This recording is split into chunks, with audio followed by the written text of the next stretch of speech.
Hey, welcome back to the Roman Lorenzo channel, and here today I have a new installment to the Years Later series. I have LEGO Batman 3 Beyond Gotham 10 years later, and so let's hop into it. LEGO Batman 3 Beyond Gotham was the third game in the LEGO Batman game series. The first one was a fan favorite that had a few interesting ideas incorporated into it, like being able to play with both the heroes and the villains, and incorporating the bat signal to change suits. The second game was another fan favorite that introduced legendary things into LEGO games, like an actual voice acted story, and introducing the Justice League into that world. And so, with all of this said, there was a lot of expectation put into the third game, and, for most, the game was not how they should have made it, having a lot of controversial elements implemented into this game, all of which I will explore in just a second. I've got the whole world in my pants. I've got the whole wide world in my pants. Joker, shut up. The LEGO Batman 3 story is an original story that consists of 16 levels, that take around 10 hours to complete. Before I say my opinions, let me give you a roundup of the story. The story follows the Justice League having to deal with an invasion of the Watchtower by the Legion of Doom. Once they are dealt with, a new villain called Brainiac comes to Earth with his plan to shrink it. So, in an unlikely partnership, the Justice League and the Legion of Doom have to team up to defeat him. And there is also a bonus level that revolves around Adam West's Batman having to take out the Joker, Riddler, Catwoman, and the Penguin. My thoughts on the story are very positive. I feel like it kicks off right where LEGO Batman 2 left off, with that Brainiac teaser at the end of the game, and I feel that it was handled well with an engaging story. But now, as you may know, most LEGO games don't only come with the story, it also comes with free play. I'm your friend!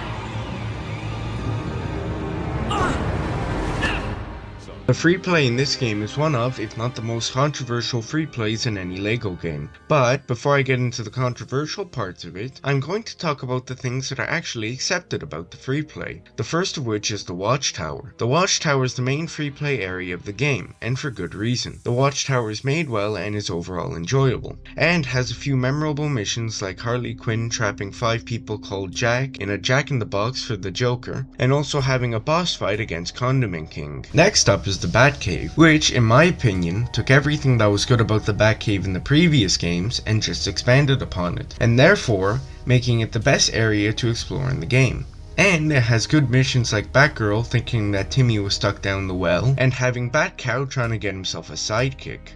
Continuing on is the Hall of Justice, which, unlike the other two areas that I've mentioned, are not as great. Basically, for the Hall of Justice, you play around in the Justice League gift shop area. And, in my opinion, that is a little bit of a missed opportunity. Although the gift shop area is not that bad, we are given a glimpse of what could have been in one of the game's cutscenes in the Hall of Justice, and that is the meeting table. And I think that having more areas be added in general would have made the Hall of Justice feel like a more complete area to play around with. And for missions, the Hall of Justice has missions like helping Batgirl knock off Mad Hatter mind control hats, and solving the Riddler's puzzles. And finally, we have the Hall of Doom, which has even less of an area than the Hall of Justice. The Hall of Doom doesn't even show up in the fast travel menu. They made the Hall of Doom an add-on to the Hall of Justice. In my opinion, they should have been two separate areas instead of being together. Anyways, with the Hall of Doom, there are two areas that you can go to. Those are both the outside and the inside of the Hall of Doom. Let's start with the outside. The outside is done well, it gives a feeling of being in a swamp, but other than that, there is nothing special to it. On the other hand, the inside of the Hall of Doom is a little more interesting, because inside the Hall of Doom there is a meeting room, and it looks pretty good.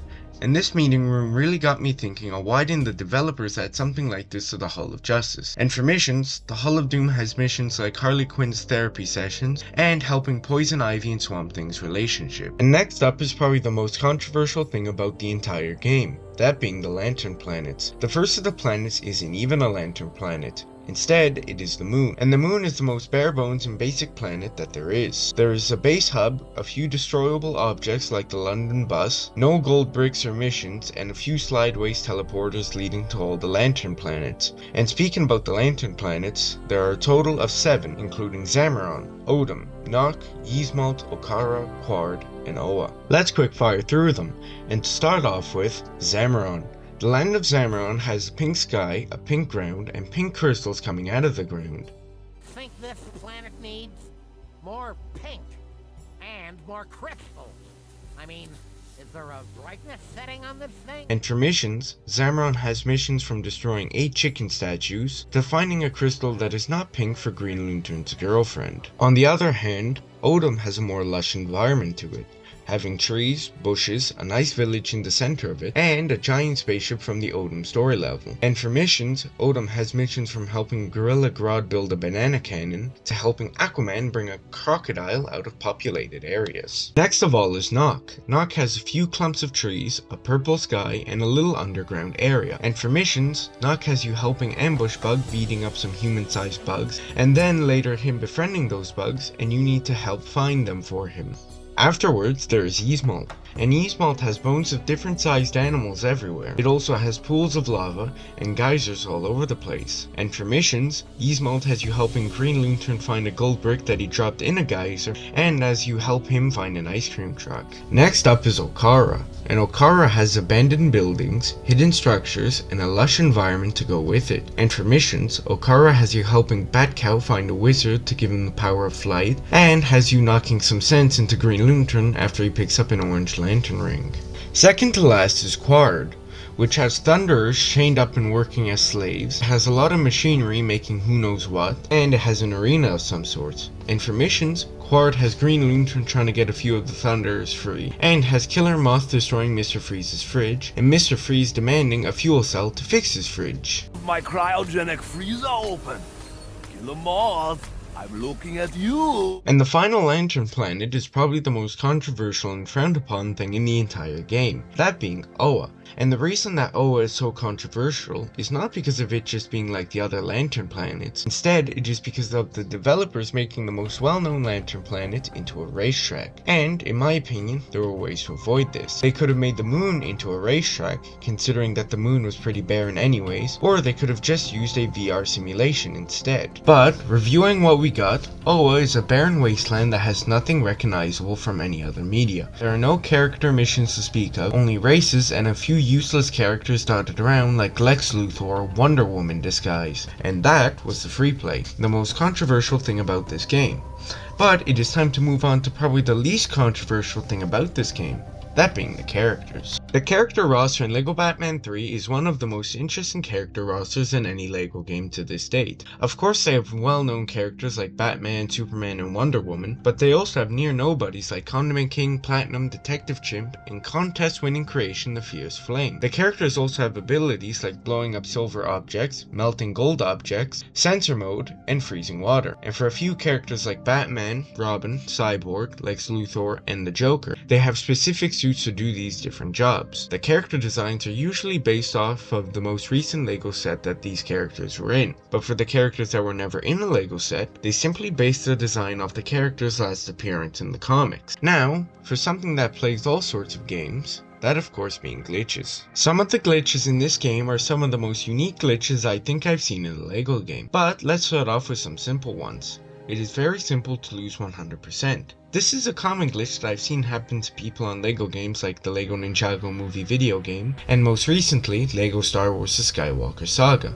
But, the way for this to happen is, for an example, by breaking 8 chickens that are hidden around Zamron, then not collecting the character token that the game rewards you with, and the planet info will say that you collected everything on the planet, but you'll be missing that collectible, and therefore you can only get 99.9% completion.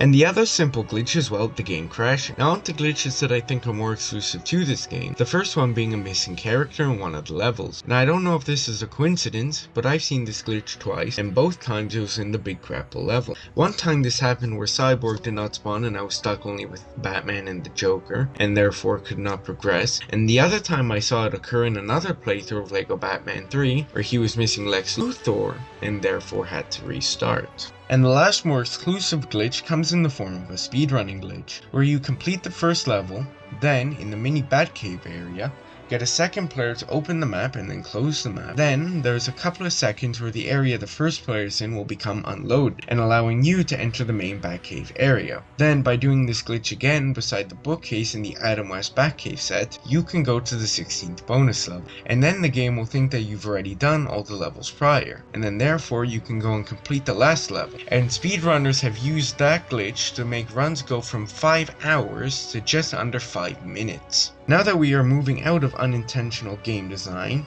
it is time to talk about the game's music.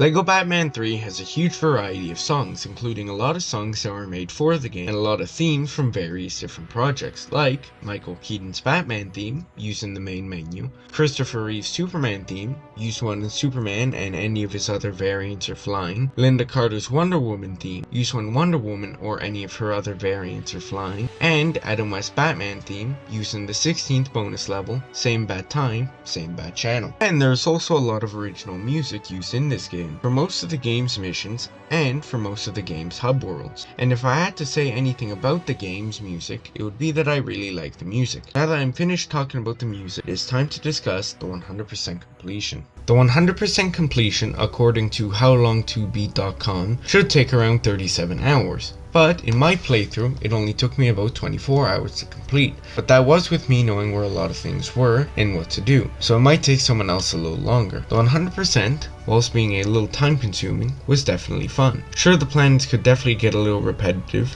but the planets being short to complete and few changes they made to each planet to make them unique definitely held my interest all the way to the end. And, as you might know by now, a lot of LEGO games tend to have a reward for completing the game, and this one is no different, having the usual stud fountain, and you get that stud fountain by heading to the right side of the control room and entering through the door that opens. You are placed in a room with Adam West, Kevin Smith, Conan O'Brien, and Green Lantern, and a lever. And when you flick that lever, studs start splashing out and you get a trophy called That's All Folks, a clear reference to Looney Tunes' That's All Folks. LEGO Batman 3 is a great game, and in my opinion, is also an underrated game, just because it made a few radical calls and was not what the audience for the game was expecting. It was written off, and in my opinion, the game was written off too soon. So if you find the game, it might even be worth it either to revisit the game, or, if you have never played it, maybe it might be the time to visit the game for the first time. Hi, thanks for sticking around to the end of the video. This video took a long time to make, so subscribing would be highly appreciated. Special thanks to Mr. Bones for editing this video. If you have any suggestions for a future video, let me know in the comments, and I guess that's all I've got. Bye.